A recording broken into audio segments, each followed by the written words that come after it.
was a Sunday morning like no other, in Wichita or anywhere else. Pro-life rescues just don't happen on Sundays because abortion clinics aren't usually open on Sabbath mornings. But this one was, and it marked yet another turning point in Wichita's hot summer battle for life. This CBN News exclusive footage shows a clinic worker arriving just before 7 a.m. to open the doors. She is met by the sight of protesters blocking those doors and this man's camera. The confrontation you are seeing resulted in the woman pressing charges against the man for battery, which means she claims he made aggressive physical contact with her. Police confirmed to CBN News that the man was arrested and charged with battery. Not long after that confrontation, another act of aggression occurred at the clinic. This time, a policeman warned these adamantly determined demonstrators to close their eyes or move from the recessed doorway just seconds before spraying them with mace. Get out of the way. Get out of the way. I'm not going to tell you again. You've got a chance to leave. Police Deputy Chief Steve Traynor told CBN News Sunday that the police were defending themselves with a minimal show of force against, quote, protesters they felt were being aggressive. The same policeman then delivered these blows to demonstrators on the ground while trying to force them to unlink their arms. Our first camera shows you this angle.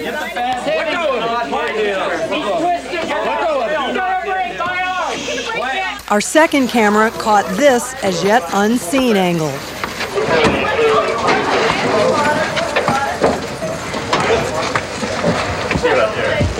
Let go of it. Let go of it. Let go of it. Let go of it. Let go of it. Let go of it. CBN News does not yet know the identity of the police officer you've just seen. Wichita City Manager Chris Churches did not return our calls Sunday.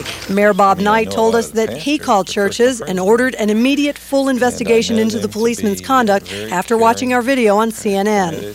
While Sunday's rescue came as a total surprise, so did the fact that the ProChoice Rally Saturday morning only drew an estimated crowd of 5,000 or so. That in spite of big gun feminist speakers like Eleanor Smeal, Patricia Ireland, and Kate Michelman, who called for the impeachment of pro-life Kansas Governor Joan Finney.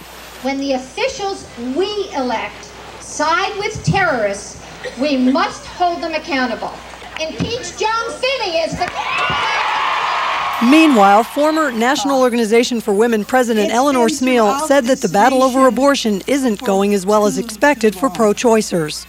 In some ways, as a leader of the women's rights movement today, I feel as a failure, because this should have been over a long time ago.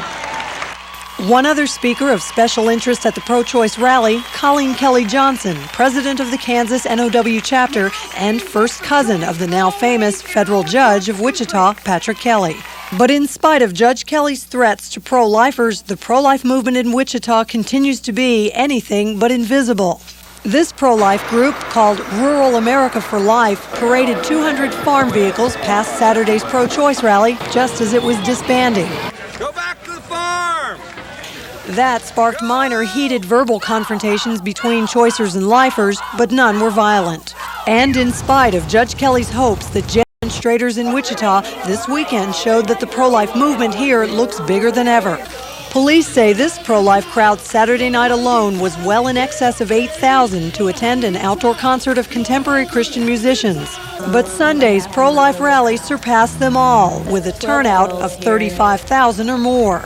Christian Broadcasting Network founder Pat Robertson addressed the thousands and called the 2,500 who've been arrested in Wichita God-fearing heroes and spoke of the morality of their efforts.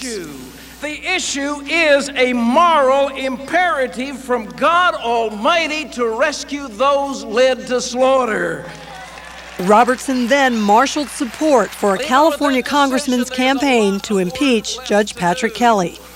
I think we might put at the head of our agenda support for Congressman Dornan's proposals that we bring a bill of impeachment against Judge Kelly before the United States Congress.